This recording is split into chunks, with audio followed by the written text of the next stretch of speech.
നുണ എന്നതിന് നമ്മൾ സാധാരണ ഇംഗ്ലീഷിൽ ഉപയോഗിച്ച് വരുന്ന വേർഡാണ് ലൈ.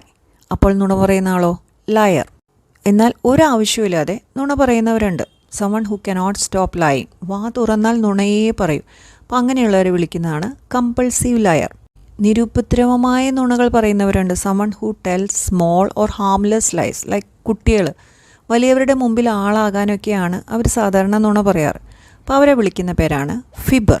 കാഷ്വൽ ടോക്കിൽ നമ്മൾ ഫ്രണ്ട്സിൻ്റെ ഇടയിലൊക്കെ നുണയൻ എന്ന് വിശേഷിപ്പിക്കാനായിട്ട് നമ്മൾ ഉപയോഗിക്കുന്ന ഒരു ഫ്രേസാണ് ബിഗ് ഫാറ്റ് ലയർ. എന്നാൽ ഫോമൽ കോണ്ടെക്സ്റ്റിൽ, അതായത് someone who intentionally misleads, cheats or tricks others, അവരുടെ പേഴ്സണൽ ലാഭത്തിനായിട്ട് മുഖം നോക്കാതെ ആരെയും കുറ്റപ്പെടുത്തുകയോ നുണ പറഞ്ഞു വരുത്തുകയോ അല്ലെങ്കിൽ പറ്റിക്കുകയോ ചെയ്യുന്ന ആൾക്കാരെ വിശേഷിപ്പിക്കാനായിട്ട് നമ്മൾ ഉപയോഗിക്കുന്ന ഒരു ഫ്രേസാണ് എ ഡിസീറ്റ്ഫുൾ പേഴ്സൺ.